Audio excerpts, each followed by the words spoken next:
Hello sir, എനിക്ക് PT exam എഴുതണമെന്നുണ്ട്. പക്ഷേ എവിടുന്ന് സ്റ്റാർട്ട് ചെയ്യണം, എന്ത് പഠിക്കണം എന്നൊന്നും അറിയില്ല. സാർ എന്താ ചെയ്യുക? അതിനാദ്യം ഈ ചാനൽ ഫോളോ ചെയ്യുക. നിങ്ങളുടെ സ്കോർ 90-ൽ 79+ ആവുമെന്നുള്ള കാര്യം ഗ്യാരണ്ടീഡ് ആണ്. IELTS OET പോലെ തന്നെ വേൾഡ് വൈഡ് അക്സെപ്റ്റഡ് ആയിട്ടുള്ള ഒരു ഇൻ്റർനാഷണൽ ഇംഗ്ലീഷ് ലാംഗ്വേജ് ടെസ്റ്റാണ് പിയേഴ്സൺ ടെസ്റ്റ് ഓഫ് ഇംഗ്ലീഷ് എന്ന് പറയുന്ന PT എക്സാം. ഇനി ഞാൻ പറയുന്നത് നിങ്ങൾ ശ്രദ്ധിച്ച് കേൾക്കുക. ഞാൻ കഴിഞ്ഞ 10 വർഷമായിട്ട് IELTS OET PT തുടങ്ങിയ കോഴ്സസ് പഠിപ്പിക്കുന്നു.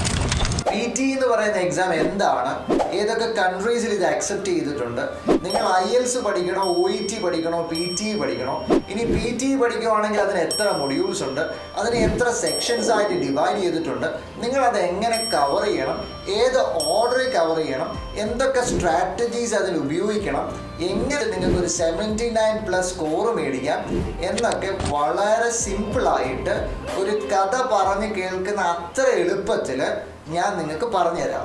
അപ്പോൾ ഫോർ എ സ്റ്റാർട്ട് നിങ്ങൾ ഈ ചാനൽ ഫോളോ ചെയ്തിട്ട് താഴെ PT ഓവർവ്യൂ എന്ന് കമൻറ്റ് ചെയ്യുക. PT എക്സാമിനെ കുറിച്ചുള്ള ഡീറ്റെയിൽ ആയിട്ടൊരു ഓവർവ്യൂ ഒരു ചെറിയ PDF ആയിട്ട് നിങ്ങൾക്ക് ഞാൻ പേഴ്സണൽ മെസ്സേജ് അയച്ചു തരാം. PT എന്ന് പറയുന്നത് വളരെ ഈസി ആയിട്ടുള്ള, വളരെ സ്റ്റുഡൻറ്റ് ഫ്രണ്ട്ലി ആയിട്ടുള്ള, വളരെ കൺവീനിയൻ്റ് ആയിട്ടുള്ള ഒരു ഗ്ലോബലി റെക്കഗ്നൈസ്ഡ് എക്സാമാണ്. നമുക്ക് സ്റ്റെപ്പ് ബൈ സ്റ്റെപ്പ് ആയിട്ട് പഠിക്കാം. Welcome to PT studies.